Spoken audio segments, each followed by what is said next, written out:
1. First, some background. I'm a big horror fan. I love all the classic Hitchcock horrors, the campy 80s stuff, and the exploitative shock stuff of the 70s. I've seen most mainstream horror from Troll 2 to Martyrs. I'm also a huge gamer. I've been playing video games since I was super young. During high school, I had a pretty decent paying job that allowed me to buy things on my own without the filter of my overbearing mother. I've bought M-rated games, R-rated movies, and albums with explicit content warning label. Of course, I started locking the door to my room around age 17, reasons of which make up another good post. Because I didn't want her snooping through my stuff.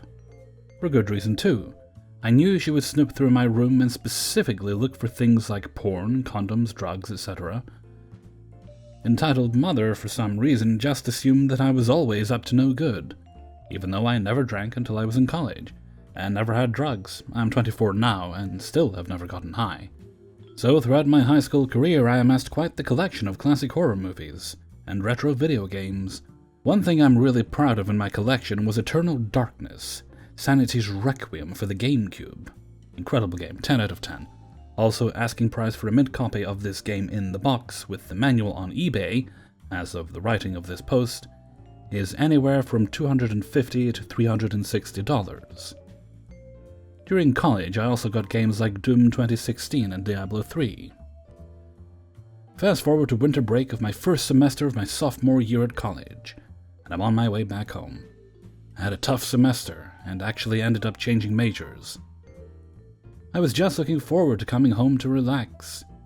I decided it would be best for me to go to school out of state, so that way I could be farther away from my overbearing mom. I come home to a warm greeting from my mom. I had just wrapped up a 9+ hour drive, so I was exhausted. It was also pretty late, so I decided to turn in for the night, and went up to my room.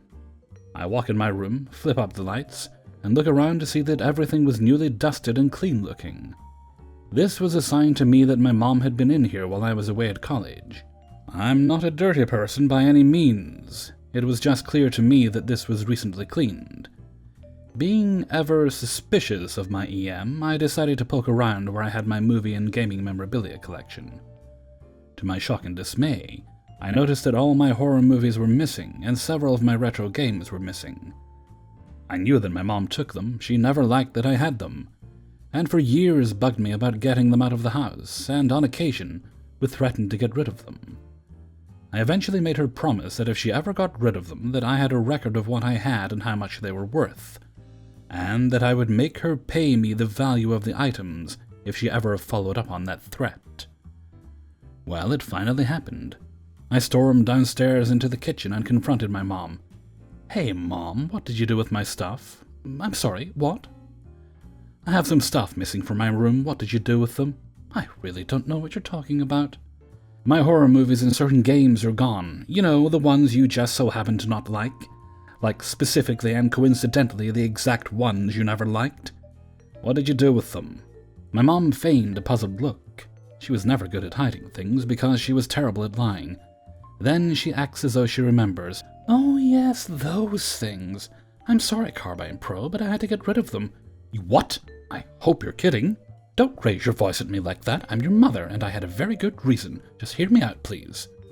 Knowing you, it probably wasn't. She explains to me that while I had been gone, she just had a lot of trouble sleeping. For almost 2 whole weeks, she was only able to get a max of 2 to 4 hours sleep a night. She called my grandparents one day and was complaining that she wasn't getting sleep. Mind you, my grandfather is a pastor. Now, don't get me wrong. My grandfather is one of the genuine Christians. He's one of my biggest role models. I don't agree with everything he says, but as far as men go, he's one of the wisest I've ever met. Unfortunately, he probably wasn't thinking of how far my mom would actually go when giving his advice. He suggested that maybe there is something in the house that a demon could be tied to. For clarification, a lot of Christians believe demons are territorial, and can latch onto specific objects or infest an entire location. It's particularly where we get the myth of haunted houses from. My mom believed that anything, even fictional, that had to do with Satan or the occult automatically became influenced and would become targets or gateways for demons. And if you had an object in your house associated with the occult, like a Ouija board or a movie portraying demons, then that was basically the equivalent of inviting one of Satan's minions to enter your house and start oppressing you. You can probably see where this is going by now. My mom's conclusion for my grandpa's suggestion was that I had somehow given a pathway for demons to come into the house by owning copies of movies like Rosemary's Baby, Night of the Living Dead, The Omen, the OG version with Gregory Peck, and The Exorcist. So, being the entitled mom that she is, decided that the only course of action was to shove all of my stuff into a trash bag and toss it. But not just toss it. I mean wait for the garbage truck to come by the next morning and make sure it got taken care of kind of toss it. As in there was no way to recover any of those things. She claimed that as soon as she was able to purge the demonic items from the house, she had the first good night's sleep in almost 2 weeks. She ended her explanation with, "You have to understand too that I prayed and asked God to show me what was oppressing the house." She said all of this fully thinking that this was a satisfactory reason for her to toss my shit. I was fuming mad. I told her, "That is just about the dumbest thing I've ever heard in my entire life. You expect me to believe this garbage? What you experienced is known as a placebo effect. You tricked yourself into believing that this was the problem, so then when you fixed it, you were finally able to rest. It was all in your head. God didn't direct you to do crap, and I can prove it." I go upstairs and pulled a few things, my collection of Doom games. "You claimed that you couldn't sleep when there were things in the house featuring demons? Well, have you heard of Doom?" "Don't get smart with me, I'm your mother, and you can't talk to me that way. I don't care. Have you heard of Doom?" "As a matter of fact, no, I haven't. You're being incredibly rude." "Don't care. Doom is a series of games in which you go to actual hell and kill demons. Most of the games and movies that you rummaged through don't even feature actual demons or depict hell. Despite still having pieces of hell in your house, you've slept like a rock. Why is that? Because you told yourself in your mind that the problem was solved, when according to your logic, it indeed wasn't. So which is it? Does media featuring demons and hell actually oppress you? Or is it all in your head?" EM was now pretty frustrated. She tends to get angry whenever sound logic enters a discussion. It doesn't matter if it was all in my head, it was real to me, and just couldn't sleep knowing those evil things were in the house. "And the truth comes out. You didn't do this because you wanted to get rid of demons. You did it because you needed an excuse to get rid of stuff that I had that you hated for years. You know what? Fuck this. I'm going to Dad's, and I'm going to bill you for all the damages." After a few days, I called my grandparents and told them what happened, and that EM said she did all of that under their advisement. I stated that I didn't believe that's what they were suggesting when they gave the advice, but I was just letting them know that they needed to be more careful when counseling my mom. I also asked them to tell my mom that she needs to reimburse me for everything she got rid of. My grandparents confirmed that they in no way meant for that to happen, and then told my mom that she should reimburse me for damages. At the end of the day, I got around $1,500, which all went towards me building my first PC.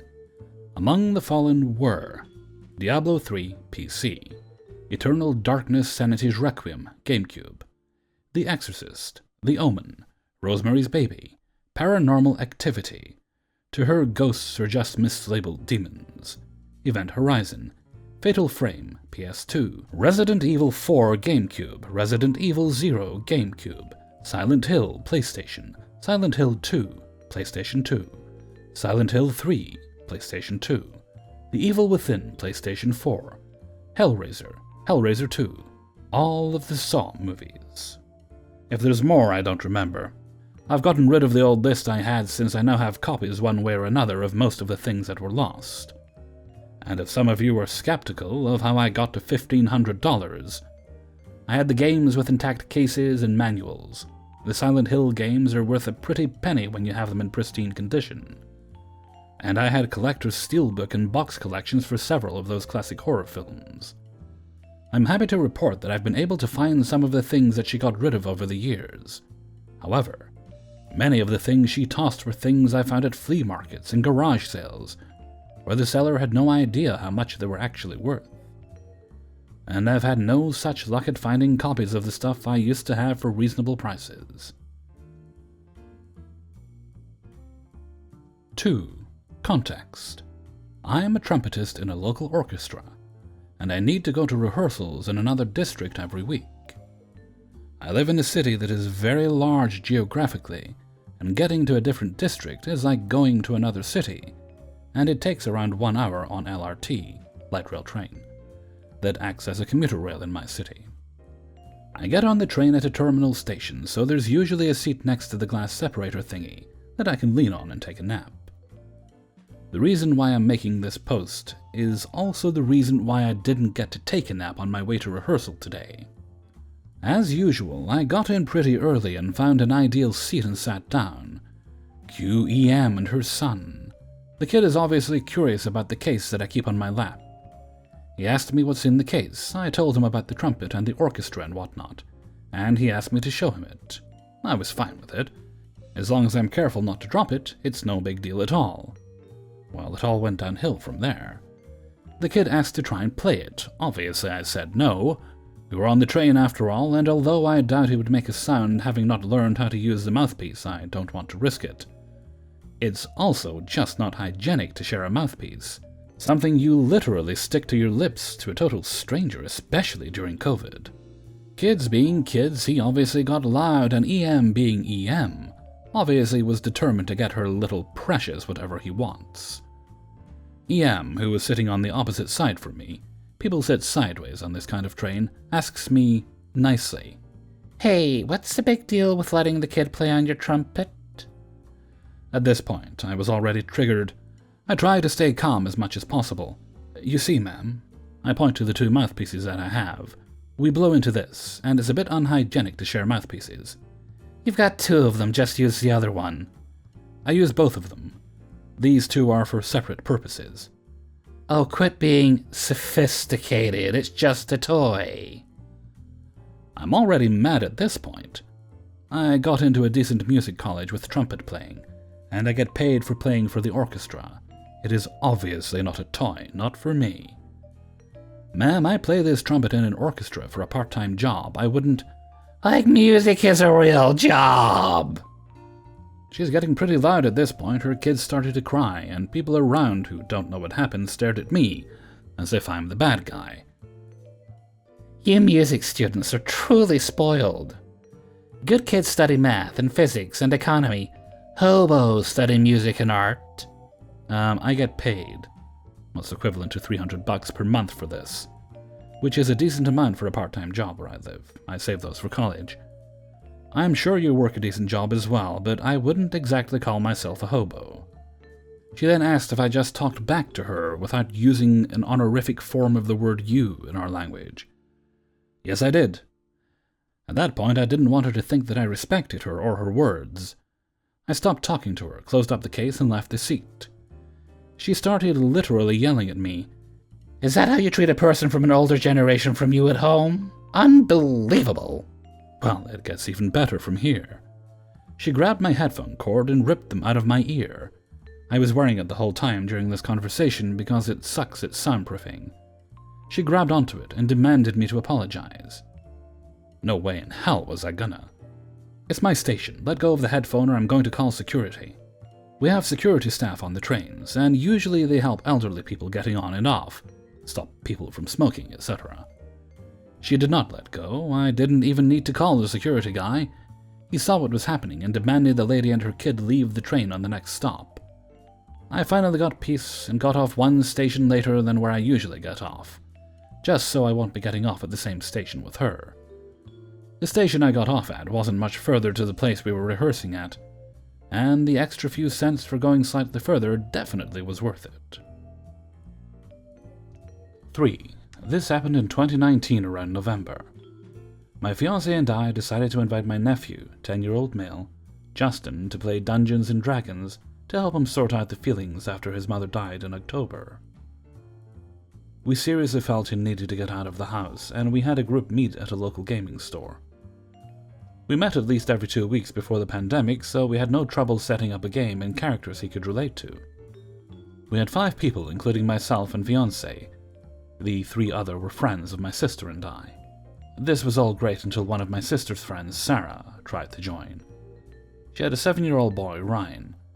I have not seen Sarah since high school, and I really didn't know how this would go, nor did I know the boy. Over the phone, Sarah sounded overjoyed with the idea that my sister had a son, and thought my nephew would be the same age or personality. No, 2 very different kids entirely. On the day in question, we arrived at the gaming store or coffee shop with my mother, myself, Justin, and my fiancé, our DM.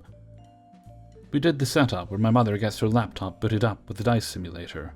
Mother wanted to learn too, since she's seen me play when I was 20. The rest of the group included my friends, Sarah and Ryan. So far, my friend brought printed out character sheets since his printer worked. We were all set, and of course, this was just his first time, so we decided to go slow and make sure he understood the rules. We used 3.5 Dungeons & Dragons. The rest had to work, so we did Introduction to Game.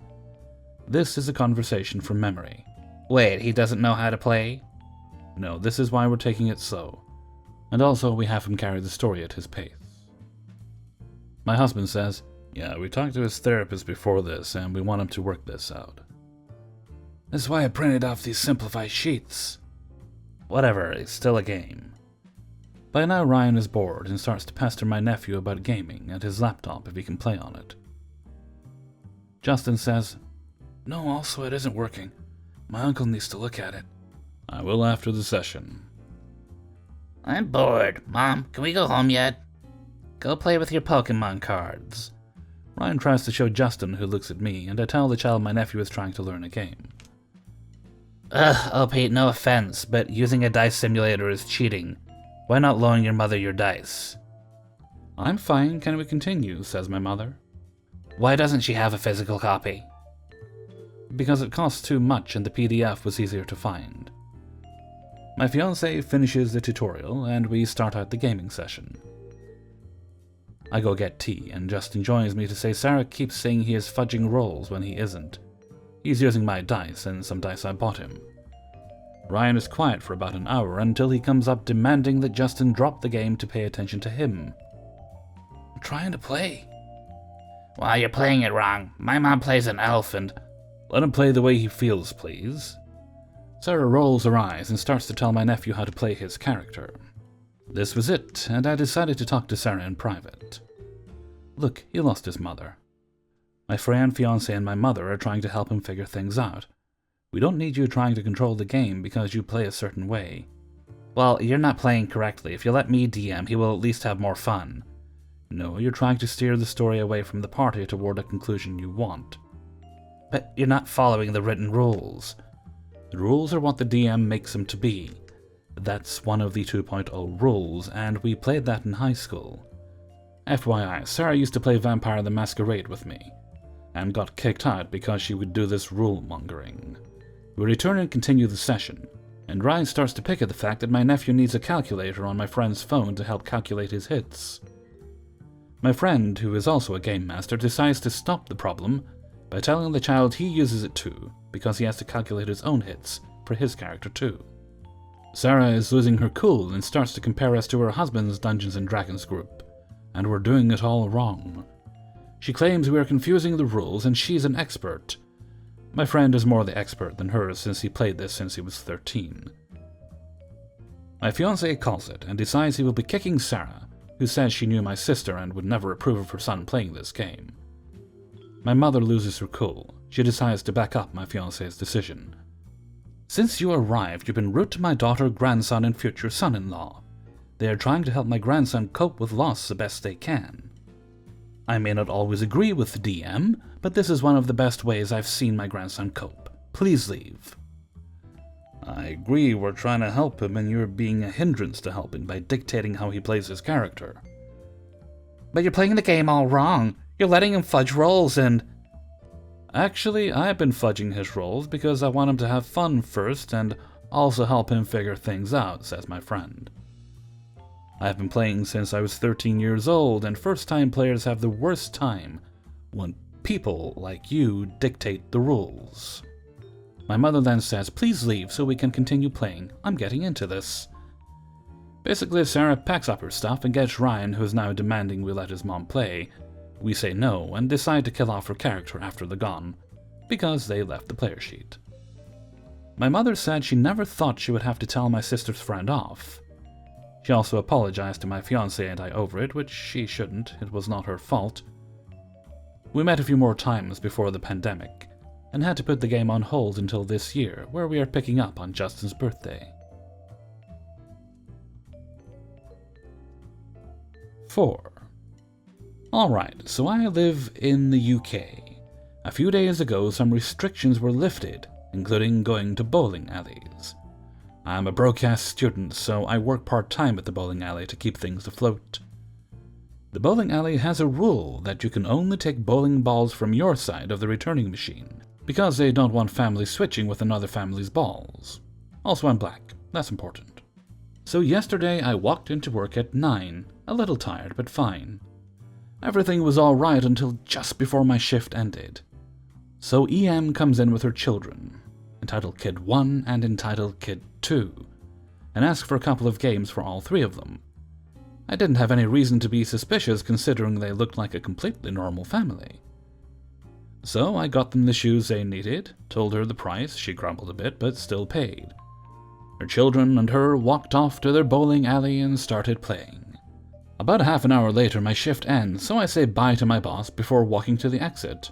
On my way I see EK1 and EK2 taking balls from the other side of the machine, and the family using that side seemed uncomfortable with strangers touching their balls. So I walk up to the entitled family. Hey, ma'am, can you only use your side of the machine? We don't want to spread germs to other families. Why? I pay to use it. I apologize for any inconvenience, but it's just COVID rules. Screw that, I paid for this. I'm sorry for any confusion, but you only pay to use your side of the machine. Yeah, but why? Like I said before, COVID rules. Well, if you care so much about not spreading COVID, then why are your kind here? Excuse me? You heard me. Why are you and the rest of the... She used a racial slur here. I didn't know how to respond to that. The nice mum of the family says, "That is disgusting, ma'am." I think you should leave, says the nice dad. Mind your own business, and it's not like I was lying. I just left, leaving them to argue to get my manager. I got him from the staff room and walked back to the situation with him. What's the problem? Thank God, a manager. These two were verbally abusing me and my children. Nice mom and nice dad were too shocked to speak, so I spoke. We both know that didn't happen. Also, your employee was extremely rude to me. He called me a racial slur. Is that true? She did. Me and my husband are witnesses. You have no proof. Check the cameras. EM went white. But stayed in place. Alright. After a few minutes, he walks out angry. Leave. Fine, but I'll never come back here again. 5. This happened yesterday, and I'm honestly still confused by it. There's also some extreme homophobia from EM, so trigger warning. I'm in the UK. Legal smoking age limit is 18. I am 18. So yesterday I had nothing really to do, so I decided to go to my local park. It's centered around a football pitch running east-west, with some playground things to the south, a skate park area to the west, and a little smokers area just north of the skate park. I get to the park and head for the smoking area. I sit and crack open a drink, it was Fanta, so no alcohol, and watch the world go by. I've just taken a sip when a girl who looked about my age, but later turned out to be 19, came up and sat next to me. We got chatting and hit it off pretty quick. After about 5 minutes, I ask if she minds if I have a smoke. She says she doesn't, and asks to bum a smoke. Normally I'd say no, but she seemed nice, so I gave her a cig and we both started smoking. Moments later, I'm approached by a kid who looks to be about 8. Kid says very politely, Please, miss, could I have one? The girl I'm sitting with says, Sorry kid, but these are OPs, not mine. Besides, you're too young to be smoking. I was actually asking her. He points at me. I'm a man, but I have long hair and a baby face, so I've been called a girl before. I'm a guy, firstly, and secondly, like she said, you're too young to be smoking. Kid then walks off into the skate park, and I resume my conversation with the girl, or so I thought. Enter entitled mother with kid in tow, striding towards us in full Karen mode. Why won't you give my son one of your candies? Firstly, they're not candy, they're cigarettes, and even if I wanted to give one to your son, I can't because he is clearly too young to be smoking. Is that so? My son is old enough if I say he is. Besides, you're far too young to be smoking. Pretty girls like you'll get wrinkles. What part of no don't you understand? Well, if you won't give them to my son, then give them to me. Before I get a chance to reply, the girl leans over, rubs the inside of my thigh, and says, "Just ignore her, let's go."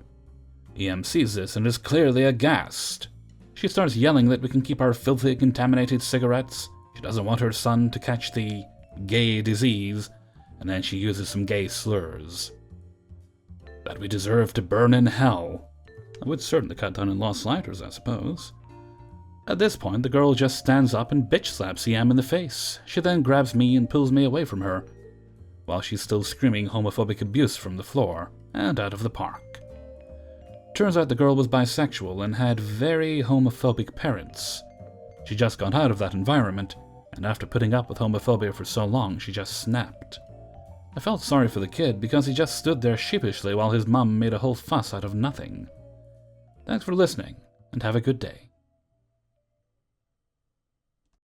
Hey everybody, Hellfreezer here, and thank you very much for listening to the Impractical Proudness of Parents.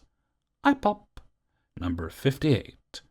And thank you very much to everybody who allowed me to use their stories in this video. And a little shout out goes to the author of the final story there, Reddit user 50 Shades of Acid Trips. Thank you very much, 50 Shades of Acid Trips, for letting me use your story. If you liked the video, then press the like button. That's a good way to show that, and leave a comment, and possibly subscribe if you haven't done so already. If you are subscribed, then stay away from that button. I'm warning you, I'm watching you. Okay, now, we have a birthday in the community. And therefore, I'd like to give a little birthday shout out to Linux, that is Linux, who on both the YouTubes and the Discords, and as is traditional, happy birthday to you, happy birthday to you, happy birthday dear Linux. Happy birthday to you. And I hope you have a nice, relaxing, stress-free day with many snacks and presents. Okay, and with that, I'm going to head off for now. So until next time, thank you very much for listening, and take very good care of yourself.